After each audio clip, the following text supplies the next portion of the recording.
Hello everyone, and welcome to the third episode of the Projectozoid Podcast, which will be about communication today. In the first part, we looked at what a project is, and in the second part, we looked at who is the project manager. Now you will hear about the main tool of the project manager, because this is the most effective weapon of a PM, and also he spends 95% of his time communicating up and down. During my career, there was a project where already in the initial phase, I have updated the project plan on an almost daily basis and uploaded it to SharePoint and shared it with all the teams participating in the project, constantly sending notifications about each change. My boss suddenly scolded me and told me, why am I confusing everyone by updating the plan every day and sharing it with others? Why I don't wait until it's fully developed and approved by the management and only then do I share it with the others? Well, my opinion is that first of all, the project plan is a living document that is always changing as we learn more and more about the project and the tasks to be performed. In this case, for example, starting early communication seemed to pay off because certain teams were informed in time about what tasks awaited them and when, so they could plan more easily. At the same time, another manager thanked me for letting him know about the plans in time, so they had time to include activities that we didn't even needed to be carried out. I'm adamant about both. Be relentlessly honest and don't sugarcoat things and communicate from the start, a lot and persistently. There are many people who are afraid to communicate early. They don't dare to release documents that have not been validated from above because they are afraid that someone will criticize them for their thoughts, and let's be honest, who likes to be criticized? That is why they prefer to listen or communicate only with people who think the same as they do. Once the plans have been approved by the leadership, they are held in front of them like a flaming armor as a defense. This is why I have emphasized once again, dare to communicate, be tough, and your criticism, just communicate smartly and persistently because it will bear its fruits.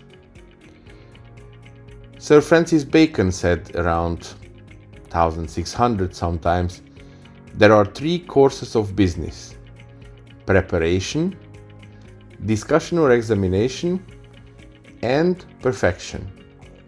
Let the middle be the work of many, and the first and the last the work of few. Let that sink in. It is a well-known fact that all project managers are control freaks to some degree. They cannot imagine that they are not in control of something, that they do not have the reins and the whip in their hands.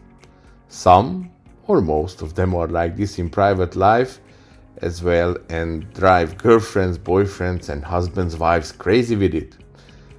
Let it be holiday planning, but even weekend shopping at Tesco is a mission. The family's project manager plans everything, writes a list, looks up the route, develops plans B and C, because what if, and you have to prepare for something like this. You know me. I think Steve Jobs is a good example of this, because new and radical ideas often come from individuals, not the crowd. So we want to balance the ideas of the creative individual with the practical wisdom of the crowd. Sharing early doesn't mean giving up control and seizing it to the crowd. Sharing plans early can be scary, but it's almost always worth the risk. If we survive the initial resistance, then by providing the teams with a place for feedback and information exchange, we contribute to ensuring a successful project. Honesty above all else. That's because tools are necessary and vital in project management. And let's not forget that you, yourself, are the best project management tool. If you do certain basic things correctly, those tools will only help you get to the top, and you will owe the real success to yourself. Ergo, if you don't put emphasis on those certain basic things, you will be swimming in your own failure, even though all the trendy and fancy tools, Jira stories and project boards, colorful thingamajingies will not save you from the ugly reality of failure. One and the most important best practice, which is also the most difficult for many, is brutal honesty. Honesty is simply more effective, and that's a fact. When you report on the status of the project, report what you have. Don't beautify, don't try to show the problem in a better light. If the project is delayed, highlight the delay. If things are confusing, say that it's confusing and needs clarification. Spending time trying to make your project look better in the report than it actually is nothing but a waste of time.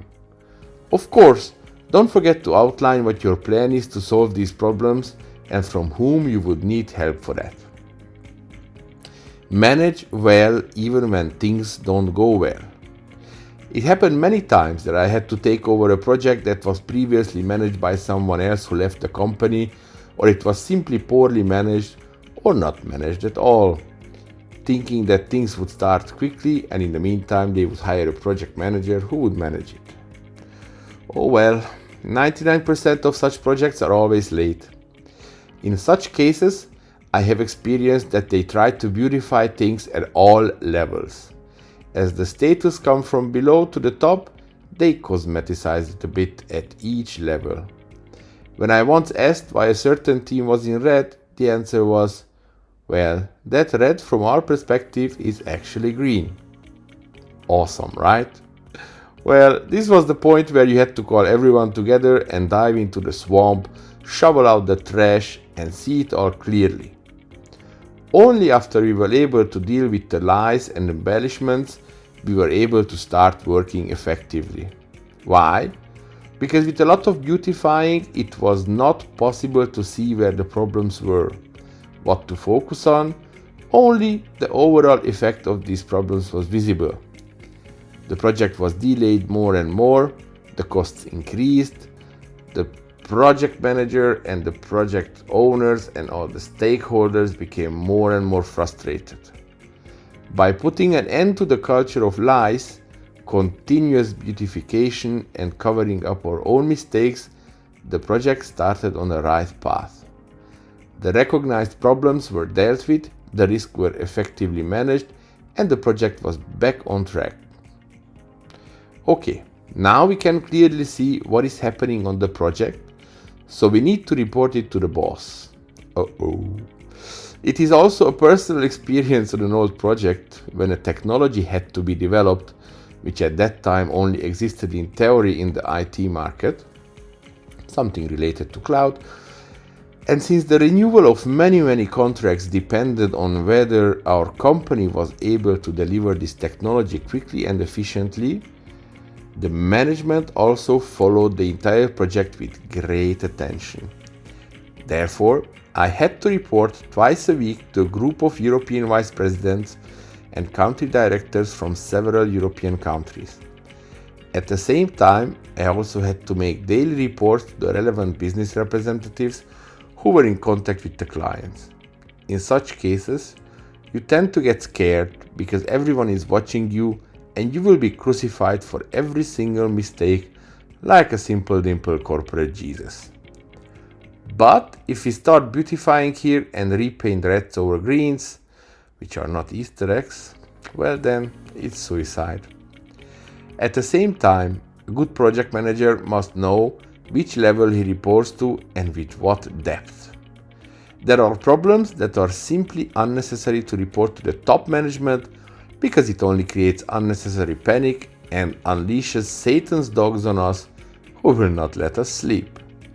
So, hear nothing, see nothing, say nothing? Hear nothing. Of course we do. We hear and listen to everything. Analyze risks, outline problems, and look for the solutions. See nothing? Of course we do. We don't polish the problems and risks just so that we might appear temporarily in a good light. The truth, in the end, will anyway come out. There is no other solution. Say nothing? Of course we do. Let's pick up and sound the alarm when and where we need to. At best, sometimes we only half mouth our plight so that everything doesn't reach those who can't help anyway. Conclusions. 1. Honesty is a very effective business practice and a good practice in general for all the reasons I have outlined earlier. 2. It's too easy to start down the slippery slope of prettifying things. I worked with people who made up a story on the fly to cover up their own mistakes, then looked ugly on anyone who questions what they were saying. Number 3. It's okay to put things in the best possible light. It's okay not to bring up things that just confuse or distract people. The trick is to have the good judgment when it is honestly appropriate to do so. Well, this was it for today. Thank you for sticking with me in this episode. So if you have any questions or feedback about the show, feel free to write me on Facebook or by email at joel.garfalvi@gmail.com. Don't forget to like the Projectozoid Podcast page on Facebook and follow it on Apple Podcast, Spotify, Deezer, and Amazon Music. Have a nice day. My name is Joel Garfalvi, and this was the Projectozoid Podcast, and you are awesome for listening to it. Have a nice one.